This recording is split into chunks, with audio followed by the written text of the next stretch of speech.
Chaque année, des milliers de films sont soumis pour avoir une chance de remporter une des récompenses les plus prestigieuses du monde du cinéma. Comment sont sélectionnés les films pour les Oscars? C'est ce que nous allons découvrir aujourd'hui. Déjà, commençons par parler de l'histoire de la cérémonie. Il y a presque un siècle, en 1929, Louis Mayer, patron à l'époque de la Metro-Goldwyn-Mayer, réunit un groupe d'artistes et professionnels du cinéma. Leur but, célébrer leur art et leur industrie. Ils se sont donc retrouvés pour former ensemble l'Académie des arts et sciences du cinéma.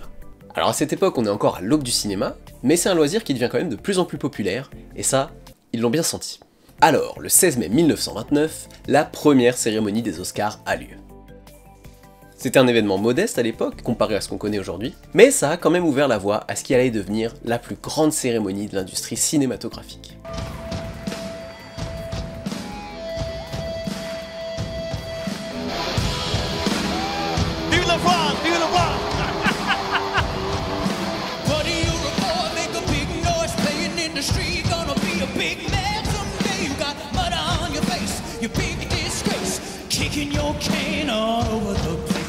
La cérémonie était beaucoup moins formelle qu'aujourd'hui, avec des invités qui portaient des tenues de soirée complètement décontractées. Cette première remise de prix se déroule au Hollywood Roosevelt Hotel à Los Angeles. Elle honore les meilleurs films de 1929 à 1928, et le prix de l'entrée est un billet à 5 $.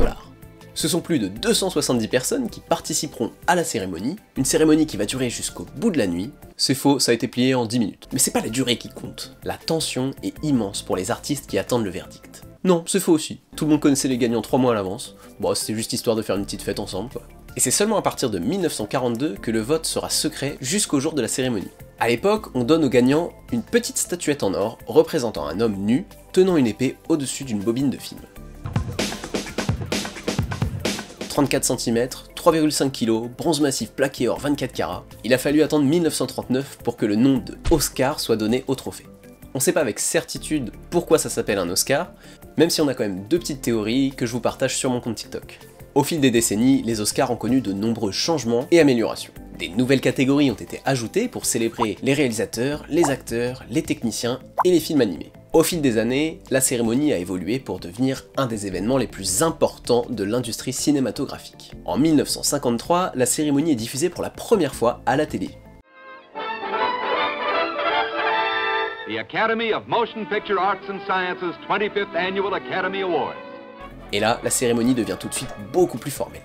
Les invités portent des tenues de soirée complètement extravagantes.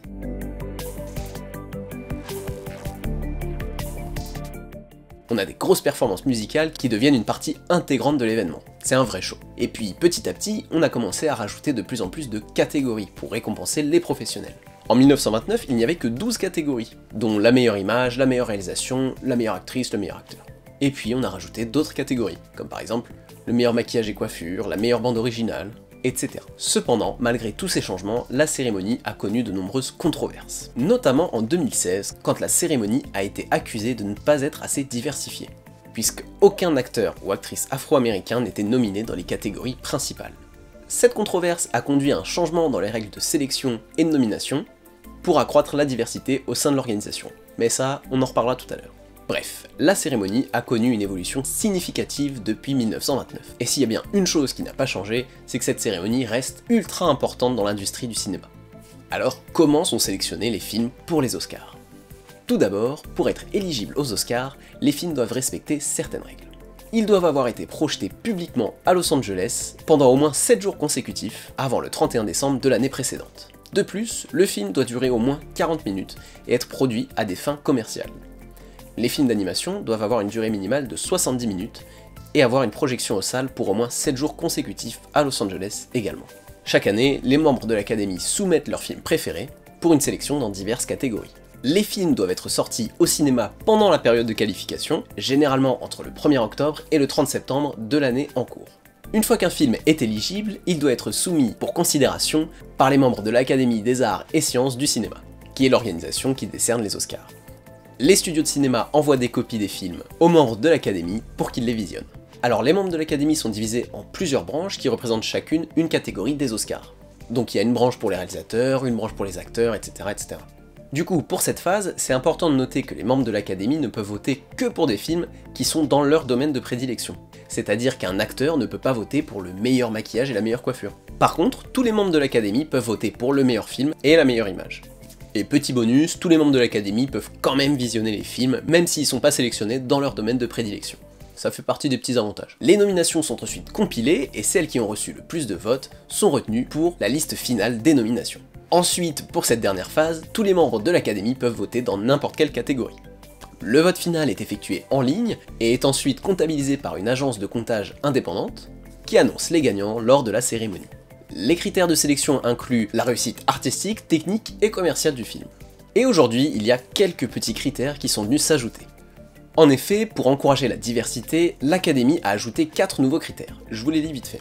Critère 1, la représentation à l'écran, les thèmes et récits abordés. Pour ce premier critère, le film doit respecter au moins une des règles suivantes. Au moins un des acteurs principaux ou acteurs secondaires importants est issu d'un groupe ethnique sous-représenté, ou alors au moins 30% du casting est issu d'au moins 2 des groupes sous-représentés suivants.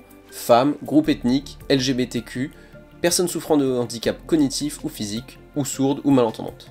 Ou alors, l'histoire, le thème ou le récit principal du film est centré sur un ou plusieurs groupes sous-représentés, ceux qu'on a cités juste avant.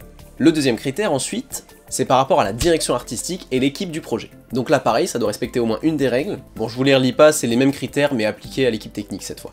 Critère numéro 3, les accès et les opportunités dans l'industrie du cinéma. La société de distribution ou de financement du film a payé des apprentissages ou des stages à des personnes issues de groupes sous-représentés, ou alors la société de production, de distribution et ou de financement du film offre des possibilités de formation et ou de travail à des personnes appartenant à des groupes sous-représentés. Je suis désolé, ça me fait rire, mais je trouve ça tellement complexe en fait. La société de production, de distribution et ou de financement du film offre des possibilités de formation ou de travail à des personnes appartenant à des groupes sous-représentés.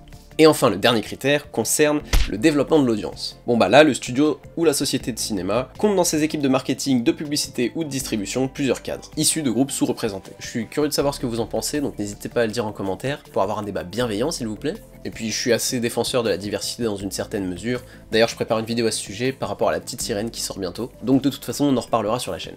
Bon, revenons à nos Oscars. Dans chaque catégorie, on peut avoir de 3 à 10 films. Ça, c'est depuis une nouvelle règle qui est sortie en 2009, et ça arrive régulièrement qu'on ait une liste finale de 10 films pour la catégorie du meilleur film.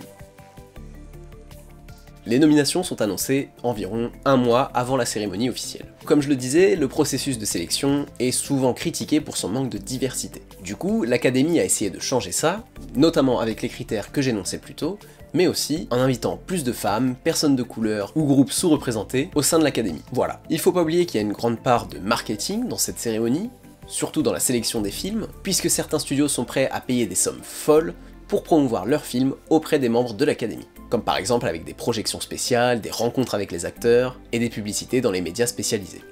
La cérémonie des Oscars a donc énormément évolué au fil des années, récompensant des films dans des catégories allant du meilleur scénario aux meilleurs effets visuels. La catégorie la plus prestigieuse, évidemment, c'est celle du meilleur film, qui cherche à célébrer tout simplement le meilleur film de l'année. C'est un événement mondial qui réunit des millions et des millions de téléspectateurs dans le monde entier. Les Oscars viennent évidemment toujours avec leur lot d'événements, comme par exemple quand Marlon Brando a envoyé une actrice amérindienne refuser son Oscar en son nom, pour dénoncer la traite des Amérindiens justement.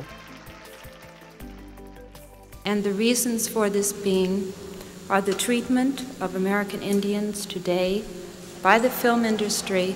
Le super célèbre selfie de Bradley Cooper, qui a été à l'époque un des plus retweetés de tous les temps, ou encore la gifle de Will Smith. Chaque année, des milliers de films sont soumis, mais seulement une poignée d'entre eux seront choisis pour remporter la célèbre statuette.